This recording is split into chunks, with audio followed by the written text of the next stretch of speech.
Hi, friends, and welcome to Season 3 of the School Librarian Learning Network podcast. I'm Steve Tatro, often known as Dr. T Loves Books, and I love talking about all things related to school libraries. I'm an old dog who's always trying to learn new tricks. That's why in each episode of the SLLN podcast, I'll chat with a school librarian about a lesson, program, or activity they love. Hopefully, this can be a place for school librarians to get ideas and find new ways to engage with their students and staff. Speaking of which, I'd love to hear about what you and your friends are doing in your school library. Email me at drtlovesbooks@gmail.com. That's drtlovesbooks@gmail.com to tell me about what you're doing, offer feedback about the SLLN podcast, or to request a podcast sticker. As Amy Herman likes to say, being a guest on a podcast is a great way to show your admins you are engaged in meaningful professional development and leadership in the profession. So drop me a line and let's chat. That being said, the opinions and ideas shared in this podcast by myself and my guests are our own and do not reflect those of our school districts. I just like to geek out about school libraries. So without further ado, let's get to this week's episode. Hey everybody, we are back, and I am back with a longtime friend, and it just kind of blew my mind looking. She's been here before. She's here again. I'm so grateful. Amanda, welcome again to the podcast. For those folks who don't know who you are, where you're at, why don't you give us a quick little rundown? What's going on in your life? Where are you at? What do you do? Sure thing. I'm so happy to be here. I am a teacher librarian in Lawrence, Kansas, and I teach at a K-5 building. I have taught all the way from preschool up to 5th grade, but I've always been elementary. I really feel like elementary library is the place I'm supposed to be. See, that's the kind of thing when people say that, I say middle school is where I'm supposed to be, and people look at me like I'm insane. I can't imagine doing what you do. So more power to you. Oh, thanks. It's a good time. We love it here. Well, and as I mentioned, you were here back in, let's see, January of 24, almost 2 years ago to the day. Not quite, but we're in the ballpark. Episode 5, Learning Through Podcasts with Amanda McCoy. So folks, if you haven't heard that, you absolutely are missing out. Go back, listen to it. So good. One of the first episodes really convinced me this was something I should be doing. So thank you, Amanda, for that episode. And thank you for coming back for this episode, because you had posted on Bluesky. I think I saw you talking about this idea. Because yes. Folks, if you're not following Amanda on Bluesky, you need to, because she's always posting about awesome stuff. So, well, thank you. I mean, you do. It's so great. And so you had posted about this. So I was like, oh, holy smokes. Can we please talk about this? Because this is so cool. So, African-American read-in, you did. Yes. I love this. Now, you had a specific day you were doing this for, yes? Yes, we did. Okay. Absolutely. So sort of, where did this, what was the genesis of this? Where did this come from? Well, absolutely. I am not the genius that came up with this. I heard it at AASL in St. Louis in October. Dr. Michelle Martin and Jennifer Ching, both in Washington, did a presentation on culturally rich read-ins. And I heard it and said, oh my goodness gracious, this is the most amazing thing. It was originally conceived by the Black Caucus of the National Council of Teachers of English. But the idea is that you have some kind of celebration that is tying Black History Month and literacy together. And it was the most eye-opening, presentation that I went to at that conference. And there are all kinds of good ideas. But I said, I think I can do this. I really think this is something we could make happen at our school. So many times there are programs or ideas, you're like, wow, that is a 5-year idea for me. It's going to take me a while to get there. But this one, I was like, I think we can do this. I really do. Yeah, no, it's awesome. And it's funny because I must have been on Amy Herman's podcast, because I listen to Amy Herman all the time, as I'm sure we all do. But she had somebody on recently who was talking about, they were doing a program and they were like, yeah, it's the middle of the year. And we just kind of dove in and started just seeing what happened. And I feel like a lot of times, especially with the library, you kind of have to just dive in and see what happens. And there are those big projects that you kind of have to plan out. We're going to do this part this year and this part next year. But I love this idea of just saying, I see this awesome thing and I need to try it, and we're going to do it right now, post haste. That's the greatest. Yeah. That is definitely an area of growth for me. It's not what I would ever identify as a strength, but I feel like as I progress in my career, I'm getting better at it. Because you're right. Sometimes we do. We just have to jump in with both feet and see what happens and fix what doesn't and keep the things that do. That's it. Absolutely. So obviously we were just in Black History Month. And so that was sort of your focus for, we're going to do African-American Read-In Day, which is awesome. Right. Yes. So yeah, what we did was I was trying to find a reader for each of our classrooms. We have 19 different sections that were going to be here present on the day that we were having that. I say that because preschool happened to not be in session that day. But so I found 19 different readers. My initial intent was to throw it out to our central office staff. We are very fortunate to have 2 different universities in town. We have the University of Kansas and Haskell Indian Nations University. So I reached out to their folks that are in charge of their schools of education to see if they had any students that might want to come over, future educators. And that's a great idea.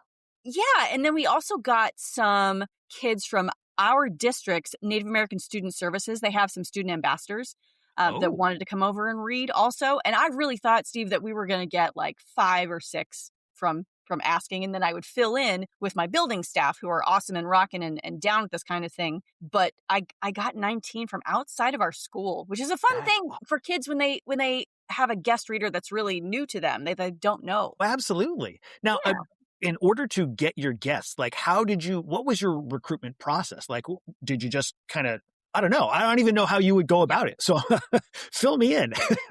So I went and tried to get the contacts first, and that took a fair amount of legwork trying to connect with some different people who will have access to these different groups, because I just don't have like a magic email list of all these people. But I tried to use the connections that I have to kind of get out there. And then I put together a Google form to collect their information if they'd like to join us to read, kind of who are they, where are they from. I asked what grade level they would like to read to. I gave them a K1 option, 2-3 option, a 4-5 option, and then also asked for a second preference of reading. But I put together in the email kind of explaining what the day was going to be like, what I would be asking them to do, and what our focus for the event was going to be, to kind of give them an idea of the why we're doing this, why I want you to come and hopefully read to our kids. That totally makes sense. And I mean, it's funny. We rely so much on our networks to help us with things as school librarians, because we don't always have somebody that we can just go to in the building. But in this case, particularly, like, what a great opportunity to sort of harness that network and say, hey, here's where we're trying to go. Who can hook me up? And because, people are going to be like, oh yeah, I know this person. I know that person here, contact them. They'll be totally in, Yeah. And it was a very interesting combination of some people I knew. I'm like, I know you'll have this contact. I know you'll have this contact. And a couple just like cold emails of like, hey, this is who I am. This is what I want to do. I really think it'd be awesome for us to get these members of a community into our school. I want the library to be a place of community where we build community. So please come in and see us. Well, absolutely. And I'm curious, does your state organization, your state school library organization, have a members of color committee section that you could? No? Okay. And that's okay. We are on the smaller side. We're small but mighty, but we don't have one, at least not yet. Okay. And I'm going to guess the same thing is true of your teacher association, your union? I don't know that answer, but you are giving me some great ideas for who to reach out to next. This is amazing. So I just happen to know, like, one of our state organization people is the chair of our member of color committee that we have, that we started a couple of years ago. And she's also on the state teacher union member of color committee. So like, she is, if I need somebody, like, I know she is going to know who I need to talk to, or she's going to be able to hook me up. So yes. Oh, that's so cool. That brings up a great point, though. In the ask, I made it very, very clear that our goal was to celebrate authors and illustrators of color and emphasize that everyone can read these books. So we want a really wide swath of readers reading these books, emphasizing to kids that it is still a good book for you to read, even if the kid on the cover looks different from you. Yes. We very much want you to pick up these books and read them. They're amazing. Yes. And it's, it's so funny because I feel like sometimes people get so focused on boy books, girl books. If it's got a male character, only boys are going to read it. If it's got girl characters, boys won't read it. And there was just I saw somewhere a recent study that they kind of said, yeah, boys will read books with girls in them. Girls will read books with boys in them. Like, it's not really a thing. We don't have to worry about that. And so this sort of extra reminder of, it doesn't matter if somebody looks different than you or the character is a little different than you, because they're still people and they're still going through things that people go through. So it's all good. But I love that you're really bringing it to that very front conscious level to kind of make it say, to just tell everybody like, hey, this is not exclusionary. And this is really to bring us together and celebrate some of these great books by these amazing different authors and illustrators. That's great. Yeah. So that was a really big focus in the email and the information I kind of sent out. I also mentioned that we wanted to create a meaningful connection between literacy and Black History Month, kind of tie those two things together. We wanted to, like I mentioned, spotlight those African-American book creators. And we set this time aside as a school to devote to reading their books together. We're all doing it together. And really, I mean, at the end of the day, I want to build a culture of reading here at our school. Like, this is a thing that we all do. This is a thing that we do together. It's what our community does. It's what our community supports. And here at our school, we are readers. Love that. And I love that anytime we can make literacy bring in that social aspect to it, I think that's always a huge win, because so many people think of literacy as just, especially I think parents and a lot of educators, unfortunately, think of literacy as you're going to sit down and read by yourself. And then when you're done reading, we're going to move on to something else. And it's like, well, there can be a lot more to reading. Like, yes, that can be an element of reading, but it doesn't have to be the only thing we do with reading. So I love that you're really bringing that social aspect into this. Yes. We really want to highlight that here in our library, that we can all do this. And we try to facilitate a lot of whole school shared experiences to make that point over and over to our kids. That's awesome. Yeah. So you got more volunteers than you figured you were going to get. Yeah. Awesome. Outstanding. And then was there any other what kind of groundwork did you have to lay ahead of time to sort of help the readers, I can't imagine you just said, okay, show up. And then they showed up and just started throwing books at them. Like, I imagine there's a couple of steps in between there.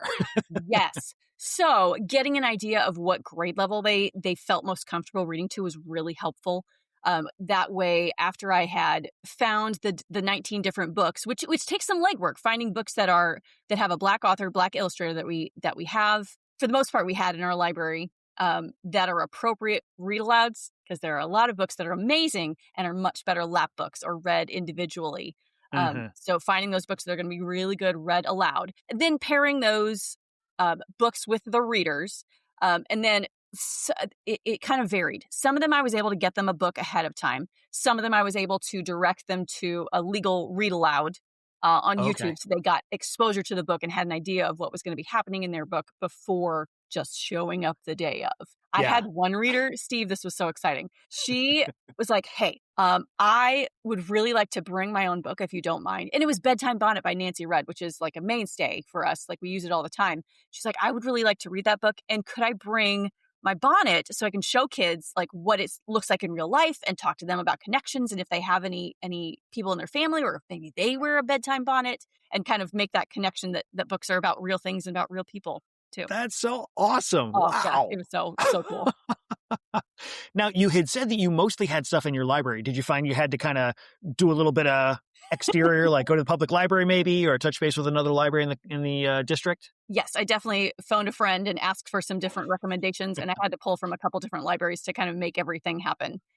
That's awesome. This first round, at least. Yeah. Might as well take advantage of the resources that are out there, but like also a great opportunity to kind of be like, oh, maybe I do have a couple of holes that I can fill in my collection. So, man, nice. I love that you were kind of thinking ahead. I don't know if I would have had the presence of mind to say, they're going to need to see the books before they actually get here.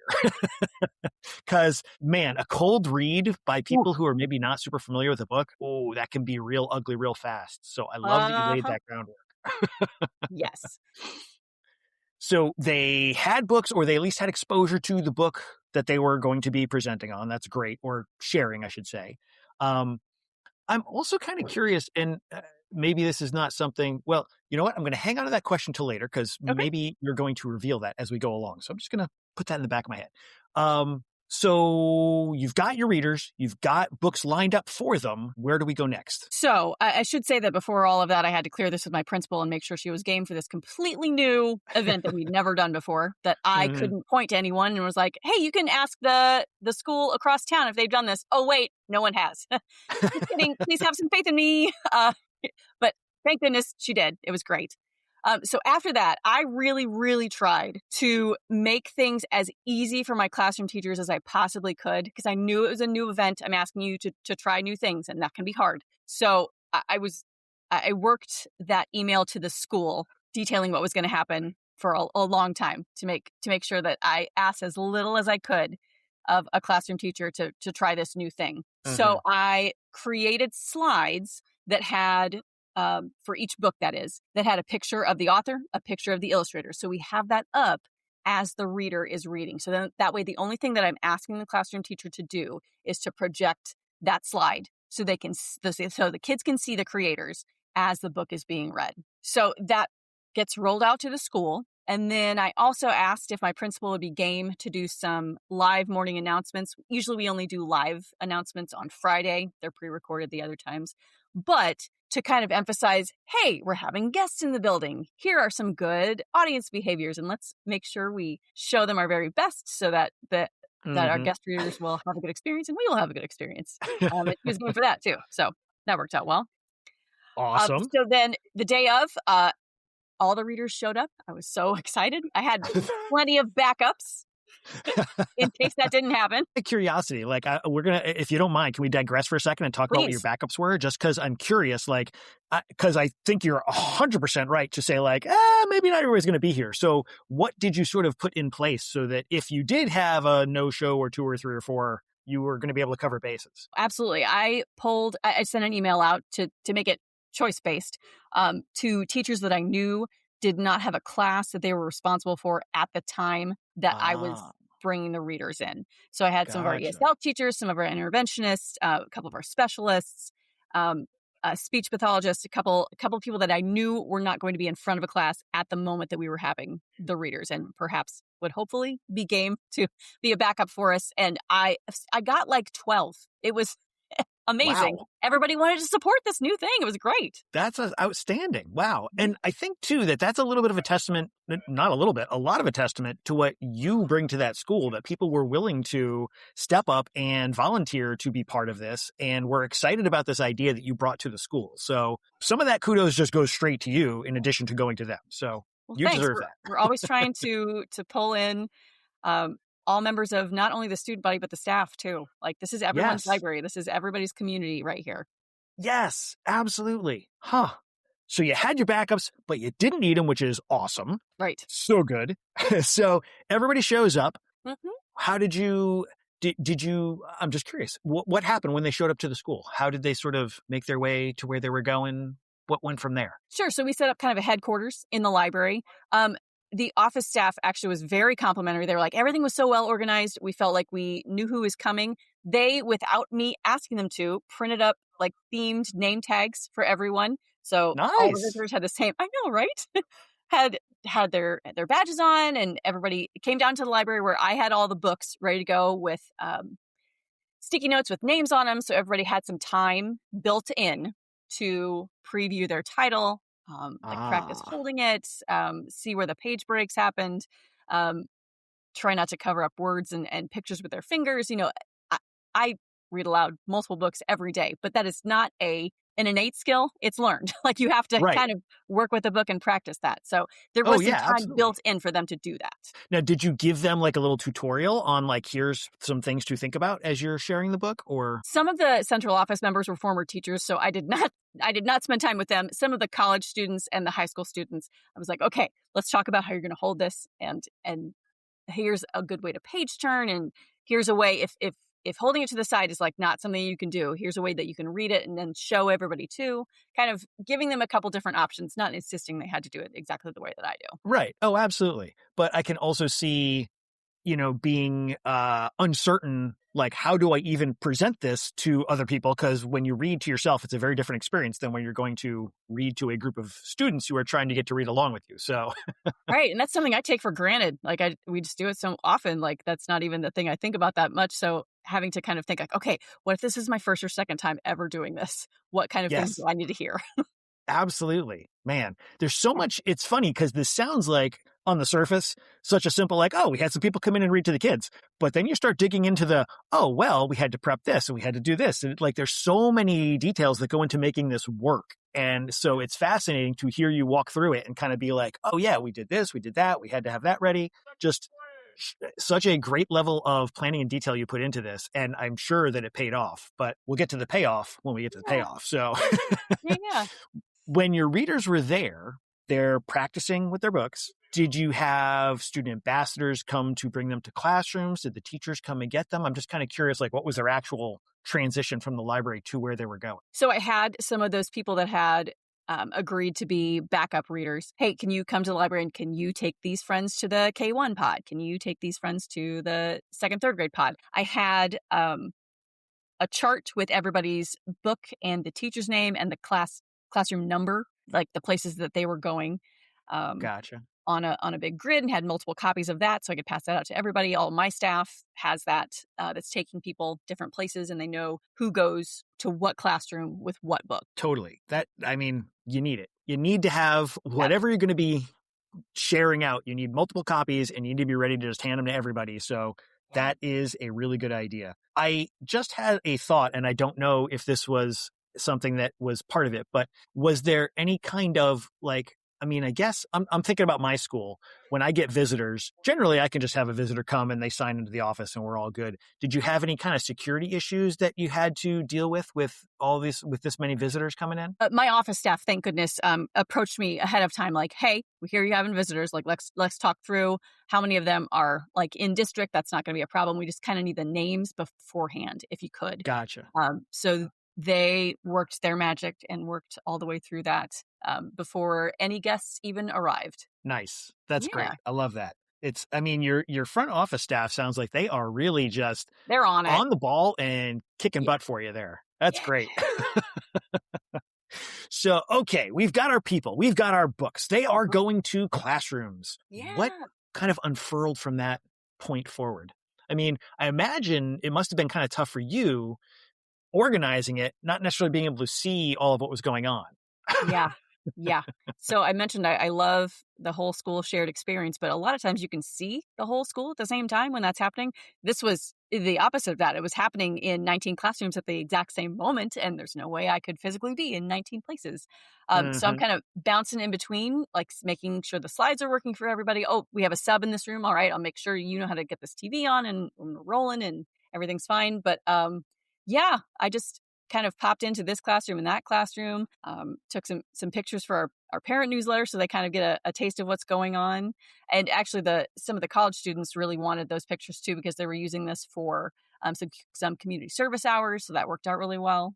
Nice. So the teachers have the slideshow up and readers are reading. And I also asked the readers, as they were looking at their books, to kind of think of some questions ahead of time. If there was any time, they could engage the class in some prepared questions to kind of go back and forth and extend that reading. We had 15 minutes, but I didn't have any books that I knew were going to take the entire 15 minutes, just to give us some logistical time to get around. So they did that. And then after 15 minutes, I went on the intercom and said, okay, we're going to thank the reader that was just in our room. And readers, if you would go to your second classroom. So they took the same book to another classroom so that each class got to have an experience of two different books read aloud by Black creators. Yeah. Very clever. Huh. Man. Again, not my invention. Definitely got that from Dr. Martin and Jennifer Chang, but it was great. It worked out so well. That is awesome. Huh. And it's funny because you're saying 15 minutes and I'm like, as a former classroom teacher, I'm like, 15 minutes is like nothing. Like, what do you, but for a read aloud for kids in this age band, I'm imagining that was just a perfect amount of time. I was nervous. I thought I was worried for the younger classes, it might be too long. For the older classes, we have to like cram things in, but I asked the teachers afterwards and they were like, no, that time period works really well. And the variety of getting a different reader in also kind of helped keep us all engaged, and everybody was very respectful, it sounded like, in the classroom, and our kids did a great job. That's awesome, man. Yeah. So I imagine for your readers, this was probably about an hour of their day, like between arriving, doing the stuff, packing back up afterwards. Ballpark an hour commitment? Exactly. I build it as not a long time commitment. I just really need you to commit for the hour that you're here. If you could, please. It's very important that you specifically show up. We need you and your talents and your get-go in the classroom to make that happen. I think some other volunteer opportunities, it might be like, oh, if I show up, it's cool. If I don't, it's okay. But in a school, we know if we say something's going to happen to our kids, like we need to have this thing and it needs to happen. So Yeah. not a long time commitment, but we really need you to show up and be there. That's awesome. And it is like a nice compact amount of time. Like you could absolutely, I mean, I imagine it's probably even less than an hour because there's not going to be a whole lot of setup and not a whole lot of breakdown. So it's mostly that 15-15 and a little bit on either end. So Yeah, and we're that's done. great. Yeah. Hmm. Then we all So gathered in the lobby to take a picture at the end. Again, that a lot of those people used for like community outreach or community service hours to document the fact that everybody was here and everybody did the thing. that's awesome. And I mean, the pictures you posted online were just, they looked like there was so much fun being had and so much engagement and so many just different learning opportunities going on throughout the day. Yeah. So awesome. I imagine that you got some feedback from either students or teachers or maybe both afterwards? Yes. I solicited some just in the hallway here and there. Some teachers, I had teachers coming up to me and giving me hugs that day. Like that was such a great event, Amanda. Oh my gosh, I'm so excited we did this. And then I Wow. made sure to send out a form to both our classroom teachers and our readers to get their feedback of like, did you feel prepared? Was there anything that I kept it A, anonymous, and B, wide open of like, hey, went well, what needs improvement? Literally any portion of this is fair game. This is our first time doing it. We really want to know what works and what doesn't. Mm-hmm. What did they say? Did they have Oh my good things God. to say? Glowing reviews. The teachers absolutely thought it was a great thing for their students. The kids came in and were talking about it. And the cool thing was that even though it happened in 19 separate classrooms, you had kids in a family, like a second grader and a fifth grader. I heard at dismissal, like, hey, who came to your room? What did they read today? Like noticing that we all did it kind of together. The readers felt really prepared with the information that I kind of put together and had out to them in a timely manner, and everybody had good things to say. It was great. That's awesome. And I love too that by rotating them to different classrooms, the students in the classroom are getting the experience together, the social experience of those materials, but they're also, since the reader came from another room, there's that additional crossover element, social element of, yes, we heard it, but also this class heard it. And now we can talk about it together.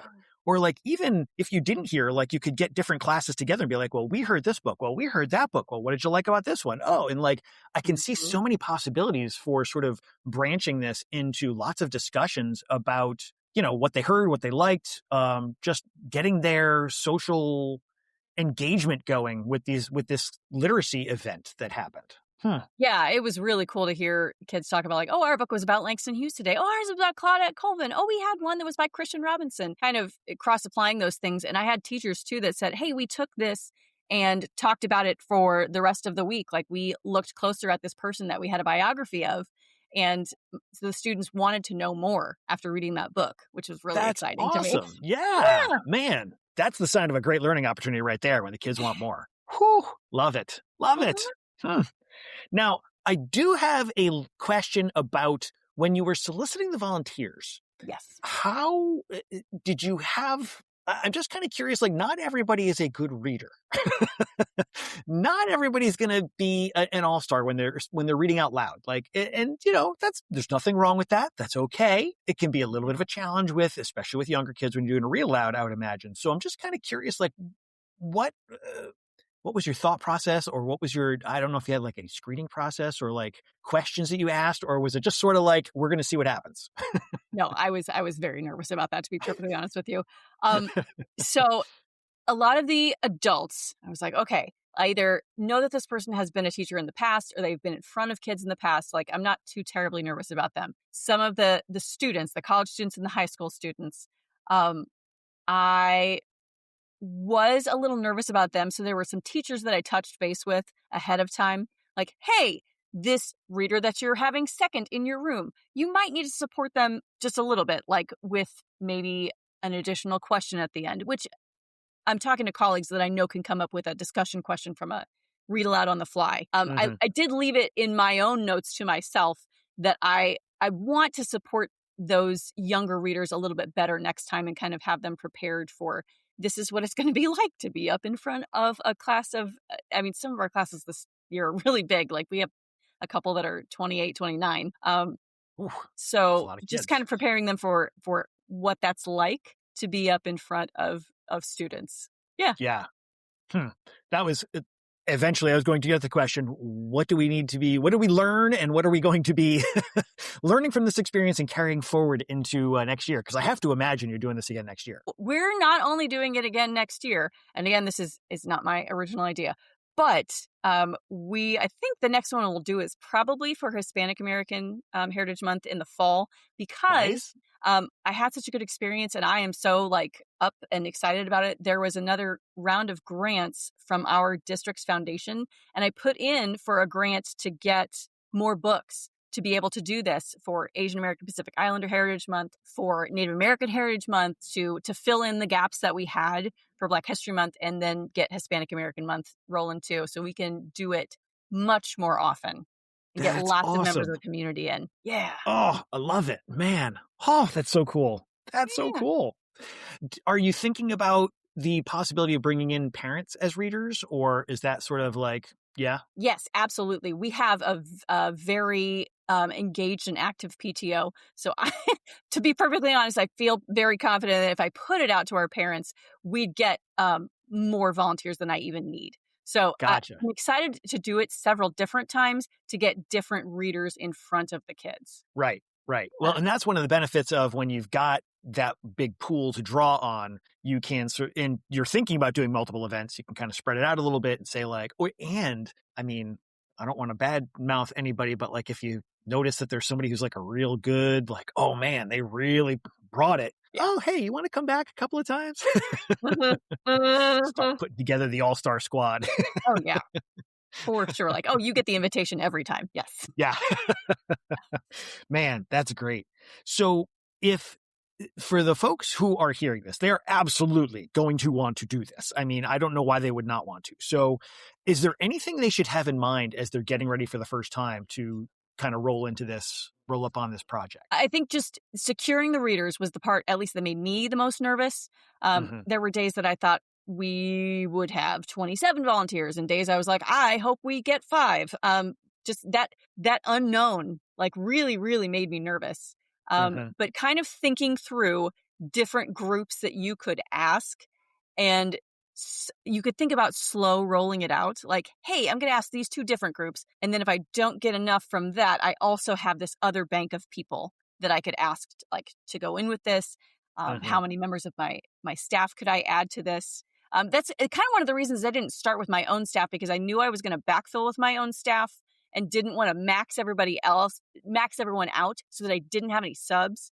It's kind of this weird, this facilitator role. I tell you, it's kind of a lot to think about. Oh yeah, absolutely. But that was really clever. Like, always save the staff for last, because like you said, you know who you can draw, you know your staff. So you know that if I go to Lisa, she's going to absolutely take care of it for me, So yeah. Yeah. Love that. Very nice. Okay. So we've got to plan out who we're going to be touching base with, how we're going to get our readers in. But you did such a great job of like thinking through all the steps of this. And I really appreciate you sharing all of this, because it's just got me thinking about so many elements of it. I might have probably just wouldn't have even occurred to me. So sharing your experience with how it went is great. And you did this with all grades, K through 5? K through 5. Yeah. Wow. That is amazing. And so I'm going to take that. I'm going to say, if you were having trouble getting volunteers, would you think about just narrowing down the grade bands? Well, absolutely. And if I was nervous for any reason about like, oh, I just don't know like how this is going to go, I would take my most willing grade level and do it with them. Like, who's up for trying something new? There's always a grade level. You're like, they'll try anything. Like, we like to play with new ideas. Like, they will try this with me, and do that first. And then you can slowly expand it to 2 grades, to 3 grades, to the whole school. Love that. And usually I will ask folks, how do you kind of differentiate or deal with students that are working with like maybe ELL populations or something like that? But I can see this being a really welcoming experience for all of the students. And because you're sort of putting together, on the front end, you're preloading things. I imagine you could really target this to particular groups of students. You could really pick some titles that are going to really work with certain populations. If you had like an ELL group, there's some great bilingual books out there, bilingual picture books that you could kind of bring in. Or I wonder, I'm just spitballing, like if you were Do you have a much of an ELL population at your school? We do. We're actually a district site for our ELL population, so we do have a number of them. And I haven't done this yet, but I noticed on the sample form that Jennifer Ching put out, one of the questions was, are you comfortable reading in Spanish? Which would be so cool to have, because there are lots of books that go kind of back and forth and have a cool combination of those two things. And I really love doing that, especially because it allows those kids to feel like the expert in the room. Like, oh, I know exactly what's going on here.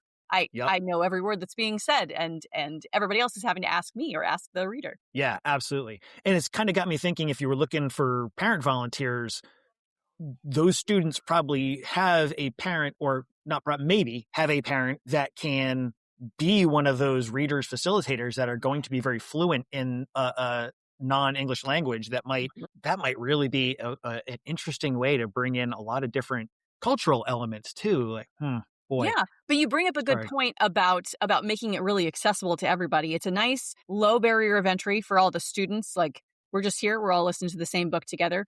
There were students that I questioned, like, how are they going to do in this environment? And I would check in with their case manager. And then we have an autism classroom also. And I worked closely with that teacher. Hey, do you want a reader to come to your room, or do you want the option of like having your kids go to the grade level classroom that they are normally assigned to, that they kind of will check in with? It just depends on the day, how much time they spend in there and how much they engage with that class and how much they're just in their own classroom. Gotcha. And we worked together to make sure that this experience was available to everyone. That's awesome. And because it's all picture book based, you're really taking a lot of barriers out of the way with that, because the images often are going to tell a lot of the story, even if you're not necessarily catching the words. So yeah, we really tried to. Yeah. Yeah. Oh boy. Oh, there's so much awesomeness in this. Love it so much. So good. Yeah. So is there anything else that we should be having in mind if we were going to approach this? I mean, I feel like you hit just about everything here, but any last words on things we might want to bear in mind? I would think through books in your collection, really try to pull heavily from your own collection, because kids came in afterwards and wanted these books. They wanted to check that book out. I want that book that one lady read. Well, okay, I'm not sure what that is, but we only have a list of 19, so I think I could probably go through it and can figure out which one was your classroom. And then just thinking about that number of books, and sometimes if you are doing it in the Heritage Month, it can be tougher to get those books from other libraries. So don't feel beholden that you have to have it in Black History Month if you're doing an African American read-in. You can do that anytime. Right. And at the presentation in October, there were even some people that brought up, I don't know if my district would be okay if we called this like an African American read-in, or if we called this a Native American Heritage read-in. Like that is too DEI for us. Well, you can do it in a lot of different ways. You can do it centered around food. There are lots of different great picture books around food. You could do it around some kind of celebration, like a party or an observance. Like, it doesn't have to be titled in a very specific thing to make it happen. That's a great tip. I love that. Boy, my brain is just fizzing with all the possibilities here. It's so great. There's so many cool things happening with this. Oh man. Well, thank you so much for coming to share this. This is, like I said, my brain's going a million miles an hour. I'm sure other people's are too. So I'm so glad you posted about this and that we got to chat about it. I think we are now at the point where we're going to take our 90-degree turn and go into our book break.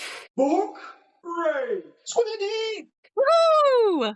Love the book break. Yeah. So anything you want to share, personal, professional, for students, for staff, for yourself, whatever it is, what do you got? What do you want on people's book radar? Fantastic. I found this book called Poo Pile on the Prairie.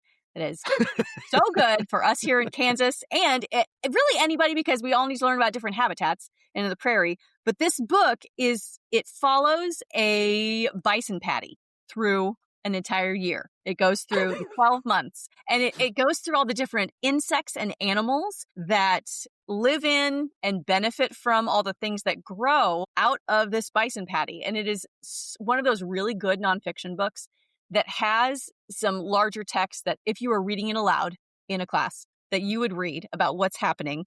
But it has really funny little speech bubbles by all the different animals as they are competing and coming up. And there are some owls that trick some beetles by rolling these balls of bison dung. It is fantastic. I had not heard of it before. It's by Amy Hevron, and I didn't realize this was a series, but in the back, she also has some a book that's called Log Life that does a similar thing with a log, and one called Sunken Ship that is also this. They're called a Tiny Habitats book, and they're really all right. I love that. It's funny. There's so many awesome books about poop out there now, and I think back to when I was a kid, and you never would have gotten a book that even mentioned poop, and now there's books that just focus on poop, and kids love it. It's so educational. Why would we not? So I love that we're bringing this to our kids. Yeah, we get how high engagement poop is. Like let's learn through poop, y'all. Here we go. Absolutely. And so much science in poop. Yes. Oh boy. Awesome. Well, that's going on my short list. So I got to check that out. That sounds fun. So if folks want to catch up with you, because I know they're going to want to, if they're not already following you, they need to be. So where are they going to go find you if they want to catch up with you online? Share the biggest variety of things on Bluesky. I am at Illini McCoy. That's ILLINIMCCOY. I'm a proud graduate of the University of Illinois, even though I now reside in Kansas. I have a YouTube channel called Ahoy Mrs. McCoy, and my website is similarly titled ahoymrsmccoy.com. The YouTube channel is full of videos that I use to teach procedures to our students. They watch them here at school, and then they also take them home and subscribe at home and rewatch Mrs. McCoy on YouTube, not realizing that they are solidifying their knowledge of library procedures, which is great. Love it. And then on my website is if I should ever share like a lesson or a worksheet or anything like that, it's going on the website. Folks, check it out. Do not sleep on this. You are missing out if you are not already checking it out. So, Amanda, thank you so much. I really appreciate you coming back to share this. And hopefully we'll be chatting again in the not too distant future, because side note to the audience that we've already started talking about, maybe we're going to do another thing in the not too far off future. So hopefully we'll have Amanda with us again soon, folks, because don't miss it. Don't miss it. It's always good stuff with Amanda. Well, my pleasure, Steve. Thank you so much for having me. Thanks for joining us for this episode of the SLLN podcast. Be sure to check out the show notes for the episode. They feature links to resources shared by our guest, as well as ways to keep in touch with them, and links to the book break titles. I'd love to hear from you. If you have feedback, a comment, an idea, a question, or something you want to share, you can email drtlovesbooks@gmail.com. That's drtlovesbooks@gmail.com. Know a librarian with something we could learn from? Let us know. Until next time, be good, be safe, and be well.